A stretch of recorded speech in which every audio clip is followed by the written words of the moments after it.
எல்லோருக்கும் வணக்கம்.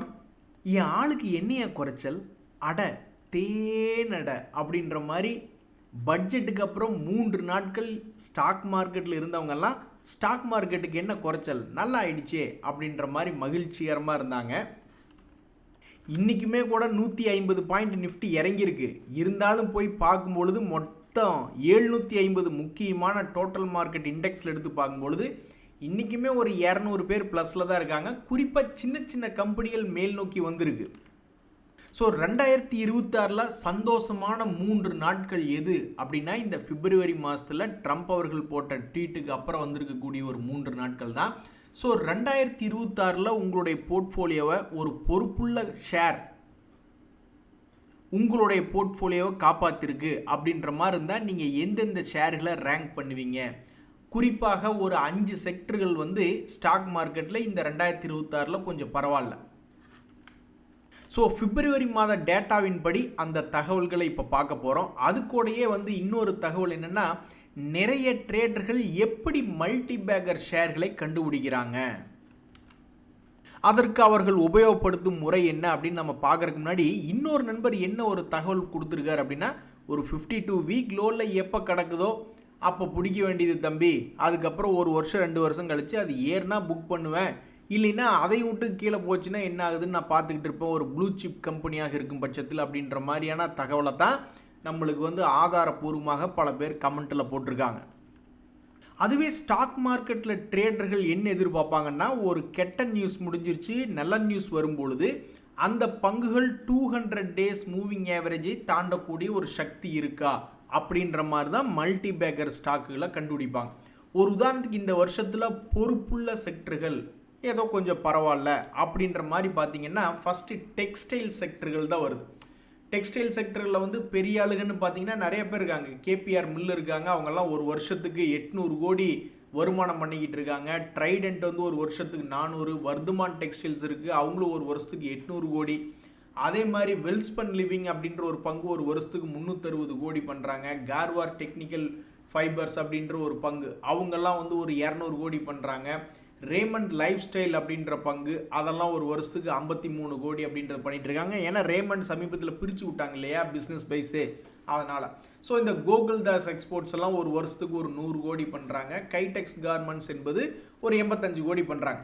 ஸோ அப்போ இதில் ட்ரேடர்கள் என்ன பண்ணுவாங்கன்னா, ஓகே இதில் ஏதோ ஒரு செய்தி வந்திருக்கு, அப்போ இந்த பங்குகள் திரும்பும் பொழுது ஏதாவது ஒரு நல்ல விஷயம் நடக்குமா, தன்னுடைய பழைய ஹையை போய் திரும்பி பிடிக்குமா? இந்த பங்கெல்லாம் இப்போ 30 ரூபாயில் இருக்குது அப்படின்னா பழைய ஹை 70 ரூபாய்ன்னு இருக்குது.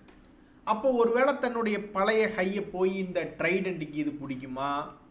இப்போ ஒரு உதாரணத்துக்கு இந்த கைடெக்ஸ் கார்மெண்ட்ஸ் மோஸ்ட்லி அமெரிக்காவுக்கும் யூரோப்பியன் மார்க்கெட்டுக்கும் தான் அவங்க எக்ஸ்போர்ட் பண்ணுறாங்க அப்படின்னா, இப்போ 2 பக்கமே அவங்களுக்கு ஓரளவுக்கு நல்லா காம்படிட்டிவான ரேட்டு கிடைக்க கொடுக்குது அப்படின்ற மாதிரி இருக்கும் பட்சத்தில் சரி, அப்போ இந்த கைடெக்ஸ் கார்மெண்ட்ஸ் ஏதாவது 200 டேஸ் மூவிங் ஆவரேஜ் தாண்டி அவங்களுடைய பழைய ரேட்டு 300 400ன்னு போகும் பொழுது பணத்தை இன்க்ரீஸ் பண்ணுமா அப்படின்ற மாதிரி தான் ட்ரேடர்கள் பார்ப்பாங்க.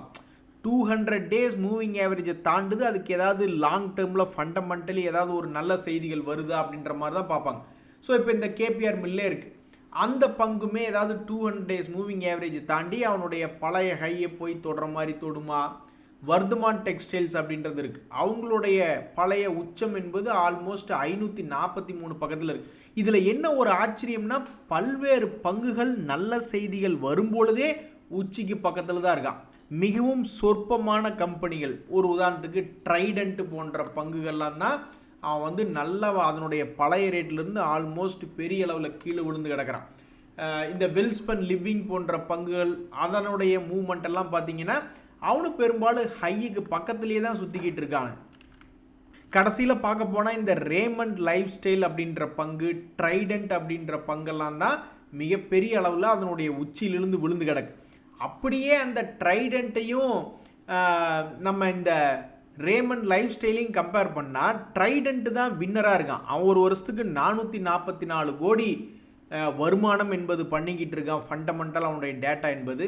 இந்த ரேமண்ட் லைஃப் ஸ்டைல் ஒரு வருஷத்துக்கு இப்போ 53 கோடி என்பது தான் லாபம் பண்ணிக்கிட்டு இருக்காங்க. அடுத்து இந்த 2026 பொறுப்புள்ள இன்னொரு செக்டர் ஃபுட்ஸ் ரிலேட்டடாக இருக்குது. இது வந்து இறால் ஏற்றுமதியில் இருக்கக்கூடிய அவந்தி ஃபீட்ஸ் இவன்லாம் ஆல்ரெடி மல்டிபேக்கர் ஆகிட்டான். என்ன ஒரு காரணத்தினாலேயோ 200 days மூவிங் ஆவரேஜ் போன வருஷம் தாண்டும் பொழுதே அத்தனை பிரச்சனை இருந்தது. ஆனாலும் இவன்லாம் 700 to ஆல்ரெடி 1180 மாதிரிலாம் வந்துடுச்சு. இந்த இறால் ஏற்றுமதிக்கு அடுத்தது ஃபுட் ரிலேட்டடாக நீங்கள் பார்த்தீங்கன்னா இந்த கோத்ரேஜ் அக்ரோவேட் என்பது இருக்குது.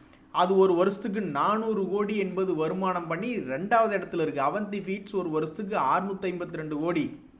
ஸோ இது 2வது இடத்துல இருக்குது. இந்த முக்கா புரோட்டீன்ஸ்னு ஒன்று, அதெல்லாம் ரொம்ப ரொம்ப குறைவான வருமானம் பண்ணிக்கிட்டு இருக்காங்க. 49 கோடி அப்படின்ற மாதிரி தான் பண்ணிக்கிட்டு இருக்காங்க. இதுவும் வந்து மீட் ஓரியன்டான ஒரு கம்பெனி தான். ஸோ அப்போ இவங்களுடைய மூவ்மெண்ட் எல்லாம் இனி என்ன ஆகும்? 200 days மூவிங் ஆவரேஜை தாண்டி இது போன்ற பங்குகள் ஏதாவது ஒரு மேல் நோக்கி வருமா அப்படின்ற மாதிரி தான் ட்ரேடர்கள் வந்து தொடர்ந்து அந்த 200 days மூவிங் ஆவரேஜ் அப்படின்ற ஏரியாவை கண்காணிச்சுக்கிட்டே இருப்பாங்க. எத்தனையோ பேர்த்தினுடைய பணத்தை 1.5 வருஷமாக இந்த முக்கா புரோட்டீன் பணத்தை லாக் பண்ணி வச்சுட்டு வந்துக்கிட்டு இருக்கு. இனி இது போன்ற பங்குகள்லாம் என்ன செய்யும்? ஃபுட் ரிலேட்டடாகவே இன்னுமே இந்த எல்என்டி ஃபுட்ஸ் எல்லாம் இருக்குது. இவங்கெல்லாம் டிஃப்ரெண்ட்டான category. Rice and rice based ஃபுட்ஸில் வந்து பார்த்தீங்கன்னா இவங்களுடைய வருமானம் ஒரு வருஷத்துக்கு 650 கோடி.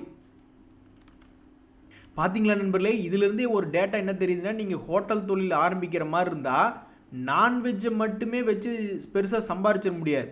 முக்கியமான அந்த மீல்ஸில் தான் நீங்கள் அதிகமாக சம்பாதிக்க முடியும். ஏன்னா அந்த பக்கம் தான் அதிகமாக சேல்ஸ் நடந்துகிட்டு இருக்கு. எனிவே இந்த எல்என்டி ஃபுட்ஸ் பெரிய ஆளாக இருக்குது. இந்த பங்குமே ஆல்ரெடி இன்னும் பழைய ஹை என்பது வந்து சேரல. அவனுடைய பழைய ஹை வந்து 500 பக்கத்தில் இருக்குது. பட் இருந்தாலும் 400க்கு 500க்கு என்ன பெரிய வித்தியாசம் இருக்குது அப்படின்ற மாதிரி ஆயிடுச்சு. கேஆர்பிஎல்மே ஒரு வருஷத்துக்கு 610 கோடி லாபம் பண்ணிக்கிட்டு இருக்காங்க. அவங்களும் ஆல்ரெடி உச்சாணி பக்கத்தில் தான் இருக்காங்க. இந்த மாதிரி சில நேரங்களில் நடந்துருது. ஆல்ரெடி நம்ம நினச்சி பார்க்குறதுக்கு முன்னாடியே பல பேர் ட்ரேடர்கள் நினச்சிக்கிட்டு இருப்பாங்க, ஓகே 200 days மூவிங் ஆவரேஜில் ரொம்ப உன்னிப்பாக கவனிக்கணும். நீ என்னைய உன்னிப்பாக கவனிக்கிறது? ஆல்ரெடி அவனுங்க எல்லாம் மேலே தான் இருக்கானுங்க. இதில் இந்த காவேரி சீட் கம்பெனி என்பது அதுவும் ஒரு எக்ஸ்போர்ட்டட் ஓரியன்டான கம்பெனி தான். ஆனால் யூஎஸ் யூரோப்பியன் யூனியன்லாம் அவங்களுடைய இடத்துல நான் பார்க்கல. அவங்க வந்து மோஸ்ட்லி வந்து பங்களாதேஷ், வியட்நாம், யுஏஇ இது போன்ற நாடுகளுக்கு தான் அவங்க எக்ஸ்போர்ட் பண்ணுற மாதிரி போட்டிருக்காங்க. இப்படி இருக்கக்கூடிய ஒரு காவேரி சீட் அப்படின்ற பங்குனால இவன் இனி பழைய ஹை வர்றானா இல்லையா அப்படின்றதுக்கும் இந்த வருஷத்தில் செக்டர்கள் வந்து நல்லா இருக்குது அமெரிக்காவுடைய செய்தினால அப்படின்றதுக்கும் சம்மந்தம் இல்லை. இவன் தனியாக மேலே போனால் சரி ரொம்ப சந்தோஷம்ப்பா அப்படின்ட்டு போக வேண்டியதுதான். இது போக இந்த சோலாரு பேட்ரி இதெல்லாம் சிலது ஏறிக்கிட்டு இருக்கு. அவன் எந்த அளவுக்கு சந்தோஷப்படுத்துவான்னு தெரியல. சமீபத்தில் இந்த எக்ஸைட் இண்டஸ்ட்ரீஸ் எல்லாம் வந்து 300 ரூபா ரேஞ்சிலிருந்து ஒரு 330 அப்படின்னு ஒரு 10% ஏறி இருக்கு. இந்த அமரா ராஜா போன்றதும் அதே மாதிரி 800 to 890 அப்படின்ட்டு அதுவும் ஒரு 10% ஏறி இருக்கு. இவங்க எல்லாருமே பழையபடி திரும்பி ஏறுற மாதிரி இருந்தால் ட்ரேடர்கள் என்ன பண்ணிக்கிட்டு இருப்பாங்க? அவங்களுடைய ஐடென்டிஃபிகேஷன் மெத்தட் மல்டிபேக்கர் மெத்தடில் வந்து 200 days மூவிங் ஆவரேஜுக்கு இது தாண்டும் போது தன்னுடைய பழைய ரேட்டை போய் தொட்டால் கூட ஏதாவது மகிழ்ச்சிகரமாக இருக்குமே அப்படின்ற மாதிரி பார்த்துக்கிட்டு இருப்பாங்க. இப்படி தான் நெட்வெப் டெக்னாலஜிஸ்னு ஒன்று இந்த வருஷத்தில் மேல் நோக்கி ஏறின செக்டர்களில் இந்த டேட்டா சென்டர் செக்டர் ஒன்று. அவனு இப்படி தான் ஒரு முறை 200 days மூவிங் ஆவரேஜ் என்பதை தாண்டினான். அப்போ பல ட்ரேடர்கள் பார்த்துக்கிட்டே இருந்திருப்பாங்க, இவன் தன்னுடைய பழைய ஹையை போய் தொட்டாவது ஓரளவுக்கு மல்டிபேக்கராக மாறுவானான்னு பார்த்துக்கிட்டு இருந்திருப்பாங்க. அவன் என்னடான்னா 1600 ரூபாயிலிருந்து டபுள் பேக்கர் ஆகிட்டான். மல்டி பேக்கர், அதாவது சிங்கிள் ஒன் பேக்கர் கிடையாது. 100% ஏறினா ஒன் பேக்கர். ஆனால் இவன் என்னடான்னா மல்டி பேக்கராகவே மாறிட்டான். ஸோ இதுதான் நண்பர்களே 2 நியூஸ். ஒன்று பொறுப்புள்ள செக்டர்கள், பல ஷேர் ஹோல்டர்ஸை காப்பாற்றின செக்டர்கள். அதே மாதிரி எப்படி ஒரு ஷேர் வந்து மல்டி பேக்கராக மாறுது அப்படின்னு எந்த ட்ரேடர்கள் இந்த 200 days மூவிங் ஆவரேஜை எப்படி யூஸ் பண்ணுவாங்க அப்படின்ற ஒரு தகவல் ஒன்று பார்த்துக்கிட்டு இருந்தான். ஒரு நண்பர் சொல்கிறாப்புல, இந்த ஆப்ஷன் ட்ரேடிங் வந்து ஒருத்தருக்கு பணம் கொடுக்கும் இன்னொருத்தருக்கு பணம் எடுக்கும் அப்படின்ற ஒரு டிசைன் தான் இந்த ஆப்ஷன் ட்ரேடிங். இந்த வருஷத்துலேயும் ஒரு 1.5 லட்சத்துக்கு பக்கத்தில் லாஸ் ஆகி போச்சு. இனி ஆப்ஷனே பண்ண மாட்டேன் அப்படின்ற ஒரு முடிவுக்கு வந்திருக்காப்புல. உங்கள் மேலே எதுவும் தப்பு இல்லைங்க, இந்த மார்க்கெட்டே அந்த மாதிரி தான் இருக்குது. ஆப்ஷன் ட்ரேடிங்கில் வந்து ஸ்பெக்குலேட்டிவ் பேசிஸில் போனீங்கன்னா ஒருத்தர் இறங்குன்னு பெட்டு கட்டுறாரு, இன்னொருத்தர் ஏறுன்னு கட்டும் பொழுது அப்புறம் யாராவது ஒருத்தர் தானே ஜெயிக்க முடியும். எப்போவுமே ஜெயிக்கிறது வந்து புரோக்கரேஜ் வாங்குறவங்களும் அதே மாதிரி டேக்ஸ் போட்டு அதிலிருந்து பணத்தை எடுக்கிறவங்க மட்டும்தான், அவங்களுக்கு மட்டும்தான் லாபம். மற்றபடி ரிஸ்க் எடுக்கக்கூடிய புட் ஆப்ஷனும் சரி அல்லது அந்த புட் ஆப்ஷனை வாங்குறவங்களும் சரி அல்லது புட் ஆப்ஷனை விற்கிறவங்களும் சரி, கால் ஆப்ஷனை வாங்குறவங்களும் சரி, கால் ஆப்ஷனை விற்கிறவங்களும் சரி, என்ன ஒரு ஸ்ட்ராட்டஜி போட்டாலும் நீங்கள் ரிஸ்க் எடுத்து உங்களுடைய ரிஸ்க்குக்கு சம்பாதிக்கிறது கம்மியாக சம்பாதிக்கிறீங்க. மற்றவங்கெல்லாம் ரிஸ்க் இல்லாமையே பல பேர் அதில் ஒரு ஆர்டருக்கு இத்தனை ரூபாய்னு வாங்கிட்டு சந்தோஷமாக இருக்காங்க. ஸோ உங்கள் சைடு நீங்கள் ஒரு முயற்சி எடுத்து பார்த்துருக்கீங்க, அது ஃபெயிலியர் ஆகிருக்கு. என்ன உங்களுடைய முயற்சியெல்லாம் ஏதோ ஒரு 1000 ரூபாய் 10,000 ரூபாய்க்குள்ளே இருந்திருந்தா யாருக்கு எந்த தொந்தரவும் இருந்திருக்காது. உங்களுடைய ரிஸ்க் ப்ரொஃபைலை தாண்டும் பொழுது அது மிகவும் ஆபத்தான ஒரு பிரச்சனையாக மாறுது. அதனால தான் கவர்மெண்ட்டே பயந்துக்கிட்டு என்ன பண்ணுறாங்க, டெய்லி இருந்த எக்ஸ்பைரி தூக்கி கூட்டு இப்போதைக்கு ஒரு எக்ஸ்சேஞ்சுக்கு ஒரு வீக்லி எக்ஸ்பைரின்னு கொண்டு வந்திருக்காங்க. நண்பர்களே, கார்மெண்ட் இண்டஸ்ட்ரீஸில் இன்னொரு பெரிய ஆள் ட்ரெண்ட் டாடா குரூப்பினுடைய ஒரு பங்கு. அந்த பங்கு கீழிருந்து மேலே ஏறினாலும் அதுவும் ஒரு ஒன் பேக்கர் அப்படின்ற மாதிரிலாம் ஆகணும். ஸோ இந்த ட்ரெண்ட் அப்படின்ற பங்கையும் பல்வேறு ட்ரேடர்கள் இதுக்கு 21 days மூவிங் ஆவரேஜ் தாண்டக்கூடிய ஒரு சக்தி இருக்கா, தன்னுடைய பழைய ஹைகளை போய் தொடக்கூடிய சக்தி இருக்கான்னு தொடர்ந்து பார்த்துக்கிட்டு இருப்பாங்க. இந்த ட்ரெண்டுக்கு யூஎஸ் இந்தியா ட்ரேட் டீல்னாலேயோ அல்லது யூரோப்பியன் யூனியனோட ட்ரேட் டீல்னாலேயோ இது பெருசாக வரல. இவங்க எல்லாமே இந்தியன் ரீட்டைலில் ஃபோக்கஸ் பண்ணுறாங்களா என்னன்றது தெரியல. ஸோ இப்படி இருக்கக்கூடிய நேரத்தில் அவங்களுக்கு அந்த 2 மெகா நியூஸுக்கும் எதுவும் பாசிட்டிவிட்டி வரல. பட் கடந்த 3 நாட்களாக பாசிட்டிவிட்டி இருக்கிறதுக்கு மிக முக்கியமான காரணம் அவங்களுடைய ஓன் குவார்ட்டர்லி ரிசல்ட் அப்படின்ற ரீசனை வச்சுக்கிட்டு கடந்த 3 நாட்களில் ஏறிட்டு இருக்கு. இன்னைக்கு ரிசல்ட்ஸுகளை பொறுத்த வரைக்கும் ஒன்றும் பெருசாக பிரச்சனை இல்லைங்க நண்பர்களே. நேற்றைய ரிசல்ட்டுகளை வந்ததை பொறுத்த வரைக்கும் அதுக்கும் பிரச்சனை இல்லை, யாருக்குமே பிரச்சனை இல்லை அப்படின்ற மாதிரி ஆயிடுச்சு. ஸோ ஒரு 7-8% ஏறிய பங்குகளும் இருக்குது, ஒரு 7-8% இறங்கிய பங்குகள் இருக்குது. ஹெக்ஸாவேர் டெக்னாலஜிஸ்லாம் 7% காலி ஆயிடுச்சு பாவம். டியூப் இன்வெஸ்ட்மெண்ட் 8% காலி. ரெட்டிங்டன் அவன் பெரிய ஆள், அவனையும் 5% பிடிச்சி இறக்கி விட்டாங்க. ஐபிஓக்களை பொறுத்த வரைக்கும் தொடர்ந்து எந்த விதமான செய்தி இல்லை. Wait a minute, what is happening அப்படின்ற மாதிரி இந்த எஃப்ஐஎஸ்னுடைய டேட்டாவை பார்க்கும் பொழுது ஆச்சரியகரமாக இந்த பிப்ரவரி மாதத்தில் நெட்டுக்கு வாங்கிய ஒரு நிலையில் இருக்காங்க. கேஷ் மார்க்கெட்டில் 2845 கோடி. எதுக்கு ஒரு இடம் ஸ்க்ரீன்ஷாட் எடுத்து வச்சுக்கிடும். மறுபடியும் இந்த மாதத்தை ப்ளஸில் முடிக்க போகிறாங்களா இல்லை என்ன பண்ண போகிறாங்கன்னு தெரியல. பட் 2845 கோடிக்கு இந்த பிப்ரவரி மாதத்தில் வாங்கியிருக்காங்க. It's a miracle. அப்போ உண்மையிலேயே நம்ம போர்ட்ஃபோலியோலாம் என் ஆளுக்கு என்னடா குறைச்சல், தேனடா அப்படின்ற மாதிரி ஏதாவது பண்ணுவாங்களா என்னன்றது தெரில. பட் எதுக்கு இந்த மாதம் முடிகிற வரைக்கும் வெயிட் பண்ணி பார்ப்போம். இந்த அதானி எனர்ஜி சொல்யூஷன்ஸ் அப்படின்ற பங்கில் என்ன ஒரு செய்தினா, அவங்க தற்போது வரைக்கும் ஒரு நஷ்டமான கம்பெனியாக ரிப்போர்ட் பண்ணல. அதே சமயம் மற்ற அதானி குரூப் கம்பெனி மாதிரி அதானி பவர்லாம் எப்படி வளர்ந்துருக்கு பார்த்தீங்களா, இது அந்த அளவுக்கு வளரல. 2022 என்ன வியாபாரம் பண்ணிக்கிட்டு இருந்தாங்களோ 2025 அதை டபுள் பண்ணியிருக்காங்க, அவ்வளோதான். லாபத்தை பொறுத்த வரைக்கும் அந்த மாதிரி டபுள்லாம் ஆகலை. இன்னும் 574 கோடியில் தான் சுற்றிக்கிட்டு இருக்காங்க ஒரு குவார்ட்டருக்கு. இந்த சமயத்தில் என்ன ஒரு தகவல் நான் பார்த்துக்கிட்டு இருந்தேன் அப்படின்னு பார்த்தீங்கன்னா, அவங்களுடைய பிஸ்னஸை அப்படியே டபுள் பண்ணுறாங்க. ஏற்கனவே 1 கோடி எலக்ட்ரிசிட்டி ஸ்மார்ட் மீட்டர்ஸ் டெலிவரி பண்ணியிருந்தா அடுத்த வரக்கூடிய வருடத்தில் இன்னும் 1 கோடி டெலிவரி பண்ண போகிறாங்க அப்படின்ற ஒரு பிஸ்னஸ் அப்டேட் பார்த்துட்டு இருந்தேன். இவங்க என்ன அப்டேட் பண்ணாலும் இடையில நியூஸ் வராமல் இருந்தால் மட்டும்தான், இல்லைன்னா இவங்க ஏதாவது ஒரு சைடு அப்டேட் பண்ணிக்கிட்டு இருப்பாங்க. திடீர்னு பார்த்தா ஏதாவது ஒரு ரூபத்தில் நியூஸ் வந்துடும், அப்புறம் கும்பாயிடும். நண்பர்களே, இன்றைய மார்க்கெட்டை பொறுத்த வரைக்கும் முழு போர்ட்ஃபோலியோவும் யாருக்கும் பெருசாக அடி வாங்கலை. ஏன்னா ஒரு 200 பங்குகளுக்கு மேலே இன்றைக்கி முக்கியமான இண்டெக்ஸ்லேயும் ப்ளஸில் தான் இருக்கான். இந்த சமயத்தில் இந்த ஃபர்ஸ்ட் சோர்ஸ் சொல்யூஷன்ஸ் லிமிடெட் அப்படின்ற பங்கு பிபிஓ அதுலாம் பெரிய ஆளாக இருக்கக்கூடிய பங்கு. ஒரு குவார்ட்டருக்கு 120 கோடியெல்லாம் லாபம் பண்ணக்கூடிய பங்கு. ஒரு கடந்த 4 குவார்ட்டர்களாகவே அவங்களுக்கு எந்த பிரச்சனையும் இல்லை, நல்ல வருமானம் பண்ணிக்கிட்டு இருந்தாங்க. இதனால் அந்த பங்கினுடைய மூவ்மெண்ட்டு என்பது கடந்த 5 வருடத்தில் இல்லாத அளவில் உச்சத்திலேயே தான் இருந்தது. ஆனால் திடீர்னு இப்போ பார்த்தீங்கன்னா சமீபத்தில் ஒரு 6 மாதத்தினுடைய லோ, இதுக்கு முன்னாடி 300 ரூபாய்க்கு 400 ரூபாய்க்கு இடையிலேயே ஆல்மோஸ்ட் ஒரு வருஷம் ஆடிட்டு இப்போ ஒரு வருஷத்தினுடைய லோனு கூட நம்ம வச்சுக்கலாம், இல்லை 6 மந்த்தினுடைய லோனு கூட வச்சுக்கலாம். அப்படி லோ ப்ரைஸில் ட்ரேட் ஆகிட்டு இருக்கும்போது ஒரு ஃபண்டமெண்டல் டேட்டா இவனுக்கு சப்போர்ட் என்பது வரல. ஒரு லாஜிக் படி பார்க்கும் பொழுது ஒரு சப்போர்ட்டாக சேரல. ஏன்னா அவங்களுடைய லேட்டஸ்ட் குவார்ட்டர்லி ரிசல்ட்டில் வெறும் 120 கோடி அப்படின்ற மாதிரி தான் ரிப்போர்ட் பண்ணியிருக்காங்க.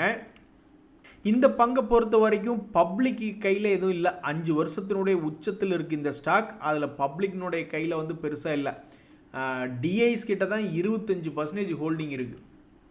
இந்த ஃபர்ஸ்ட் சோர்ஸ் சொல்யூஷன்ஸ் மாதிரியே இந்த பிபிஓவில் இன்னொரு பெரிய ஆள் யார் அப்படின்ற மாதிரி பார்த்தோம்னா, இந்த ஈக்லெக்ஸ் சர்வீசஸ் இந்த பங்கு பெருசாக இறங்கல. இவங்களுக்கு என்ன ஒரு அட்வான்டேஜ் வந்திருக்கு அப்படின்னு பார்த்தீங்கன்னா, டிசம்பர் குவார்ட்டர்லி ரிசல்ட்டில் போன குவார்ட்டரோடவும் அதிகமாக லாபம் பண்ணியிருக்காங்க.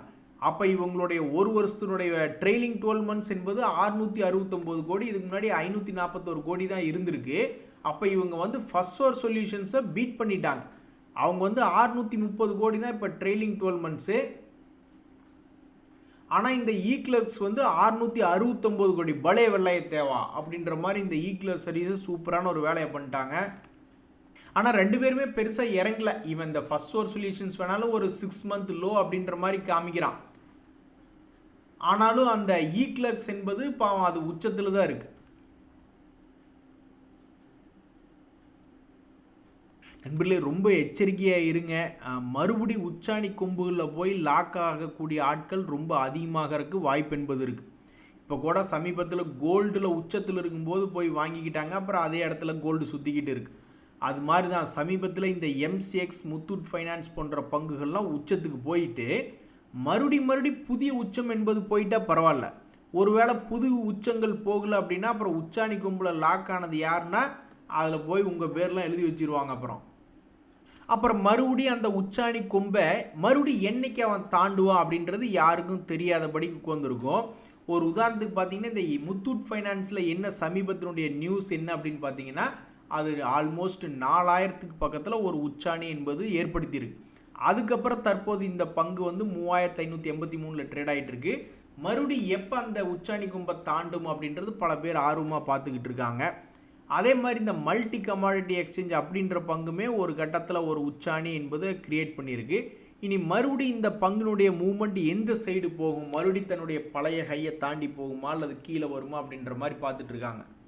ஸோ ஸ்டாக் மார்க்கெட்டில் இருக்கிறவங்க வாட் இஸ் மார்க்கெட் ரிஸ்க் அப்படின்றதெல்லாம் தெரிஞ்சு வச்சுக்கிறது நல்லது. நண்பர்களே, இந்த இந்திரபிரஸ்தா கேஸ் லிமிடெடில் ஒரு முக்கியமான தகவல் வந்திருக்கு. அவங்களுடைய போர்ட் மீட்டிங் என்பது வரக்கூடிய 12 பிப்ரவரி கண்டக்ட் பண்ணுறாங்க அப்படின்ற ஒரு முக்கியமான இன்ஃபர்மேஷன் வந்திருக்கு. தற்போதைக்கு இந்த இந்திரபிரஸ்தா கேஸ் லிமிடெட் என்பது போன 2025 என்ன லோ லெவல்களில் இருந்ததோ அந்த லெவலில் போய் விழுந்திருக்கா. ஸோ இந்த பங்கு சும்மாலாம் சொல்லக்கூடாது. 1 ரவுண்ட், 2 ரவுண்ட், 3 ரவுண்டெல்லாம் போய்கிட்டு இப்போ நீ அடுத்தது இந்த வருஷத்தில் எத்தனை ரவுண்டு போட போகிறான்னு தெரில. ஒவ்வொரு ரவுண்டுக்கு இந்த பங்கு வந்து சமீபத்தில் ஏறி இறங்கிய நிகழ்வு என்பது எவ்வளோன்னா ஒரு 15%, 20%, 30% அப்படின்ற மாதிரி தன்னுடைய லோக்கலில் இருந்து ஏறி இறங்கியிருக்கான். இனி அடுத்த முறை என்ன செய்ய போகிறான் அப்படின்றது பொறுத்திருந்து தான் பார்க்கணும். இந்த மார்க்கெட்டுக்கு இருக்கக்கூடிய மிகப்பெரிய கொஸ்டின் என்னென்னா, இந்த ஆப்டெக் லிமிடெட் என்பது 5.5% டிவிடெண்ட் கொடுக்கக்கூடிய பங்காக இருக்குது. கடனும் எதுவும் இல்லை. அப்புறம் நீ எதுக்கு தாயா இப்படி மலை மேலேருந்து உருட்டி விட்ட ஒரு பேரல் மாதிரி உருண்டு போய்கிட்டே இருக்குது, எத்தனை முட்டையை வச்சியா உன்னுடைய அடியில் இருக்கக்கூடிய ஆழத்தை நாங்கள் போய் பார்க்குறது அப்படின்ற மாதிரி டோட்டலி யாருனாலையுமே புரிஞ்சிக்க முடியாத ஒரு ஷேராக இந்த ஆப்டெக் அப்படின்ற ஷேர் இருக்குது. இவ்வளவு பெரிய சரிவுக்கு என்ன காரணம்? நீ ஒன்றா டிவிடெண்டாவது நிறுத்தணும், இல்லைன்னா கடங்கார கம்பெனியாவது மாறணும். எதுவுமே இல்லைன்னா அப்போ என்ன தான் உங்கள்கிட்ட இருக்கக்கூடிய ஒரு பிரச்சனை அப்படின்னு பல பேர் புரியாமல் பார்த்துக்கிட்டு இருக்காங்க. தற்போதைக்கு இந்த பங்கில் வந்து ஒரு முக்கியமான விஷயம் என்ன அப்படின்னு பார்த்தோம்னா, போன ஒவ்வொரு குவார்ட்டரும் சமீபத்தில் வந்து அதிகமான சேல்ஸ் என்பது பண்ணிட்டு வந்திருக்காங்க. அடுத்து வரக்கூடிய Q3 ரிசல்ட் என்பது ரொம்ப முக்கியமான விஷயம். அது எப்போ நடக்குது அப்படின்னா 11 பிப்ரவரி என்பது நடக்குது. இந்த ரிசல்ட் சீசனில் பல பேர் எந்திரிச்சு ஆடுறது வழக்கம். அப்படி தான் இந்த ஜூப்ளியன்ட் ஃபுட் அப்படின்ற பங்கு தன்னுடைய குவார்ட்டர்லி ரிசல்ட் சீசன் சமயத்தில் திடீர்னு எந்திரிச்சு ஆடிக்கிட்டு இருக்குது. எங்கேருந்து எந்திரிச்சு ஆடிக்கிட்டு இருக்குன்னா ஒரு 480 ரூபா ரேஞ்சிலிருந்து 544 வரைக்கும் நகர்ந்து வந்திருக்கு. ஸோ இன்றைக்கி மேல் நோக்கி ஏறிய பங்குகள் அப்படின்ற லிஸ்ட்டில் இந்த ஜூப்ளியன்ட் ஃபுட் ஒர்க்ஸ் அப்படின்ற பங்கும் ப்ளஸில் இருக்குது. இதில் பல ஷேர்கள் வந்து இறங்கி ஏறி லெஃப்ட் அண்ட் ரைட் வாங்கிக்கிட்டு இருக்காங்க. அதில் இந்த வாரி எனர்ஜிஸ் அப்படின்ற பங்கு ஒன்று. எதுக்குடா இப்போ நீ இப்படி ஏறுற லெஃப்ட் அண்ட் ரைட்டு போய்கிட்டு இருக்கு அப்படின்ற மாதிரி இந்த வாரி எனர்ஜிஸ் சமீபத்தில் இறங்கிட்டு மறுபடியும் 2 days மூவிங் ஆவரேஜை தாண்டி நிற்கிது. இப்படி இருக்கக்கூடிய இந்த வாரி எனர்ஜிஸில் வந்து ஒரு ஆர்டர் கிடச்சிருக்கு. 150 மெகாவாட் சோலார் மாடல்ஸ்க்கு உண்டான ஒரு ஆர்டர் கிடச்சிருக்கு அப்படின்ற ஒரு தகவல் வெளியிட்டிருக்காங்க. இந்த கம்மின்ஸ் இந்தியா அப்படின்ற பங்குமே சமீபத்தினுடைய லோ 3873 இப்போ ஒரு 600 ரூபா மேல் நோக்கி ஏறி ட்ரேட் ஆகிட்டு இருக்கு. நண்பர்களே, மகா சிவராத்திரியில் கண் முழிச்சு உட்கார்ந்துருந்தோம்னா தான் நம்மளுக்கு பொறுமையாக எப்படி இருக்கணும்னு கற்றுக்க முடியுமேன்றது தெரில. என்னால் எல்லாம் ஒரு 2 மணி வரைக்கும்லாம் டிவி பார்க்க முடியும் அல்லது படம் பார்த்துக்கிட்டு இருக்கலாம். அதுக்கு மேலே அந்த 2 to 6 என்ன நினச்சாலும் யார் நினச்சாலும் கண் முழிச்சிருக்கிறது என்பது ரொம்ப கஷ்டமான ஒரு சூழ்நிலையாக இருக்குது. ஸோ இப்போ இந்த ட்ரெண்ட் அப்படின்ற பங்கு அவங்களுக்கு வந்து யூஎஸ் இந்தியா ட்ரேட் டீல்னால எதுவும் பெருசாக கிடைக்கல. பட் அவனுடைய தலையெழுத்தில் வந்து தன்னுடைய பழைய ஹையை போய் தொடணும்னு எழுதியிருக்குன்னு வச்சிங்களேன். எத்தனை வருஷமாக பொறுமையாக இருந்தாகணும் யோசிச்சு பாருங்கள். எவ்வளவு பொறுமையாக இருக்கணும்ல. இங்கே ஒருத்தர் என்ட்ராயிருக்கார் அப்படின்னா அவர் எவ்வளவு காலங்கள் பொறுமையாக இருந்தால் தான் அந்த 8000 அப்படின்றது எப்போ வந்து சேரும்னு தெரியாது. அந்த பங்கு திரும்பி போகிறப்ப இப்படி போயிட்டு இப்படி வரலாம், அப்புறம் இப்படி போகலாம், அப்புறம் இப்படி வரலாம். எவ்வளவு சோதனைகள். அதே மாதிரி தான் இந்த டிமார்ட்டினுடைய சமீபத்தினுடைய மூமெண்ட்ஸ் 3 வருஷத்தினுடைய மூமெண்ட்ஸ் எடுத்து பார்த்தீங்கன்னா அதனுடைய மூமெண்ட்டும் அப்படி தான் இருக்கும். இதுக்கெல்லாம் எவ்வளவு பொறுமையாக இருந்து கரெக்டாக லோவில் பிடிச்சி மறுபடியும் எவ்வளவு பொறுமையாக இருந்து அதை மறுபடியும் பழைய ஹையில் கொடுத்து விட்டுட்டு வர்றது. இப்போ கூட மறுபடியும் வந்து லோ லெவலில் விழுந்திருக்கான். இனி இதுக்கப்புறம் இவன் கீழே போக போகிறானா அல்லது மேல் நோக்கி போகிறானான்னு தெரியாது. ஆனால் ஒருவேளை மேல் நோக்கி போகிற மாதிரி இருந்தால் பழையபடி எவ்வளவு கஷ்டங்கள் பாருங்கள். அத்தனை கஷ்டங்களையும் பொறுமையாக உட்காந்து அப்புறமா தான் மேல் நோக்கி வரும்பொழுது கொடுக்க வேண்டியதாக இருக்குது. இந்த நைக்கா ஷேர் அதே மாதிரி தான். அவன் பாதி தூரத்தை கடந்துட்டான். இதுக்கு முன்னாடி 120 இருந்தவன் அப்படியே பொறுமையாக ஒரு 3 வருஷமாக ஏறி இப்போ 250 வந்துட்டாலுமே அவனுடைய பழைய ஹை என்பது 400 பக்கத்தில் இருக்குது. ஸோ ஸ்டாக் மார்க்கெட்டில் நம்ம கட்டாயம் தெரிஞ்சுக்க வேண்டியது என்னென்னா எப்படி பொறுமையாக இருக்கிறது. பேசாமல் எப்படி ஸ்டாக் ஏறுறதையும் இறங்குறதையும் பார்த்துட்டு எப்படி இருக்கிறது. ஒரு டார்கெட் என்பது மேலே ஹையில் செட் பண்ணிட்டோம்னா அந்த டார்கெட் வருதுன்னே வச்சுக்குவோம். ஆனாலும் அதுக்கு நம்ம எப்படி தயாராக இருக்கிறது அப்படின்றது தெரிஞ்சுக்கிறவங்கனால தான் சத்தியமாக சக்ஸஸ் பண்ண முடியும். ஸோ இன்வெஸ்ட்மெண்ட் பண்ணுறது எவ்வளவோ பரவாயில்ல ட்ரேடிங்க்கு என்பது இன்றும் ஒரு எக்ஸ்பீரியன்ஸ் மூலியமாக தெரிஞ்சு கொண்டோம். நன்றி, வணக்கம்.